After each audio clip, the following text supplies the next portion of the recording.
우리는 태어나는 순간부터 타인과의 연결을 갈구하며 살아갑니다. 누군가의 품 안에서 안정을 얻고 대화를 통해 소속감을 느끼며 군중 속에서 자신의 존재 의미를 찾으려 애씁니다. 그러나 아무리 많은 사람에게 둘러싸여 있어도 문득 가슴 깊은 곳에서 서늘하게 밀려오는 근원적인 고독까지는 막을 수 없습니다. 혼자 남겨진다는 것은 많은 이들에게 두려움과 결핍의 상징입니다. 방 안에 홀로 남겨진 고요한 시간은 평화로운 안식이 아니라 마주하고 싶지 않은 자신의 민낯과 대면해야 하는 곤혹스러운 순간으로 다가오곤 합니다. 마음의 본래 자리를 확인하지 못한 이에게 혼자 있는 시간은 견뎌내야 할 공백이자 해결해야 할 문제입니다. 그는 방 안에 정막이 흐르는 것을 참지 못합니다. 혼자가 되는 순간 그는 즉각적으로 외로움이라는 병증을 앓기 시작합니다. 그 공허함을 메우기 위해 텔레비전을 켜서 의미 없는 소음을 만들거나 끊임없이 전자기기를 들여다보며 타인의 일상을 훔쳐봅니다. 누군가에게 연락이 오기를 기다리고 소셜미디어의 반응에 일희일비하며 자신의 존재 가치를 외부에서 수혈받으려 분주하게 움직입니다. 이때 그가 느끼는 불안의 실체는 타인의 부재가 아니라 자기 자신과 단둘이 있는 법을 배우지 못한 미숙함에서 비롯됩니다. 남들은 모두 누군가와 즐거운 시간을 보내고 있는데 나만 뒤처져 있다는 비교의식은 그를 더욱 비참하게 만듭니다. 그는 고독이라는 거울 앞에 서기를 거부합니다. 그 거울 속에 비친 자신의 불안과 결핍, 그리고 정체 모를 슬픔을 마주하는 것이 두렵기 때문입니다. 그래서 그는 끊임없이 밖으로 나갑니다. 마음의 중심이 비어있기에 외부의 자극으로 그 안을 채우려 하지만 자극이 사라지는 순간 공허함은 이전보다 더 크게 입을 벌립니다.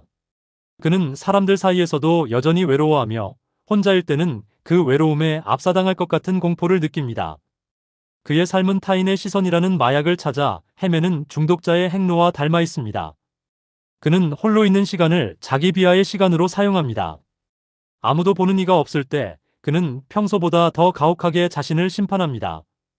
과거의 실수를 복귀하고 보잘것없는 자신의 현재를 한탄하며 오지 않은 미래를 염려하는데 아까운 고독의 시간을 낭비합니다. 그에게 고독은 영혼을 살찌우는 정원이 아니라 자신을 고문하는 독방이 됩니다. 그는 단 한순간도 현재의 정적 속에 온전히 머물지 못합니다. 고요함이 주는 선물을 받아들일 준비가 되어 있지 않기에 그는 가장 평화로워야 할 시간조차 소음과 상념으로 가득 채워버립니다. 반면 마음의 본래 자리를 확인한 이의 풍경은 깊고 푸른 산사와 같습니다. 그에게 혼자 있는 시간은 세상에서 가장 호사스러운 축제이자 성스러운 예식입니다.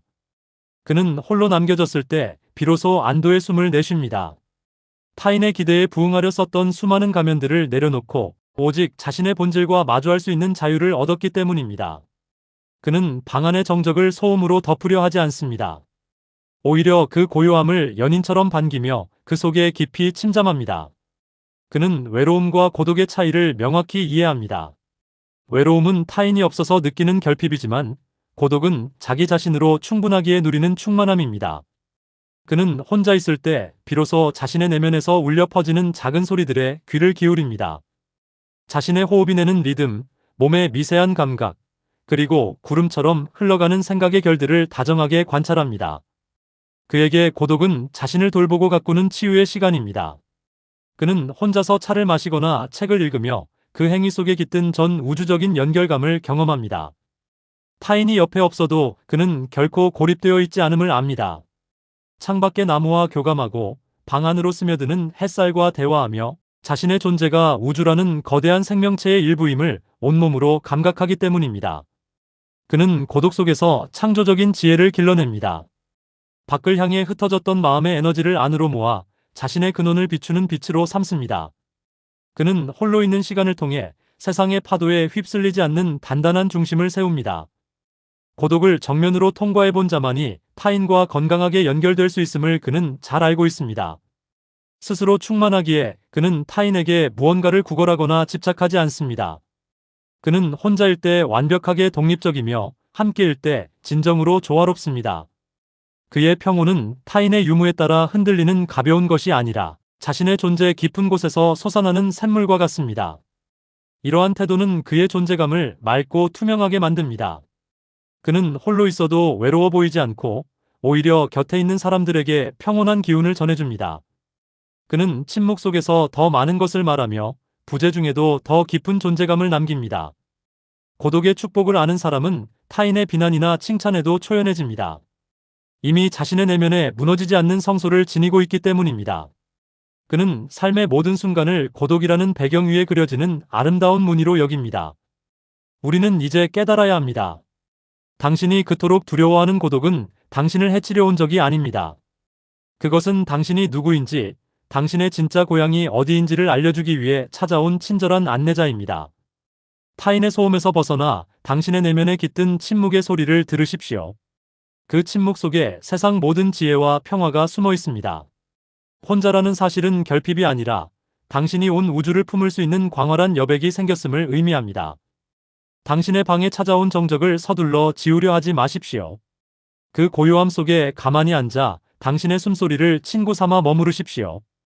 아무것도 하지 않아도 괜찮고 아무도 당신을 지켜보지 않아도 좋습니다. 당신이 당신 자신과 화해하고 홀로 있음의 충만함을 누릴 때 세상은 더 이상 당신을 외롭게 할 수 없습니다. 고독의 감옥문을 열고 걸어 나오면 그곳은 더 이상 독방이 아니라 온 우주와 연결된 찬란한 광장임을 발견하게 될 것입니다. 당신의 평온은 타인의 동행을 필요로 하지 않는 오직 당신이라는 존재 자체로 완결된 신의 선물입니다.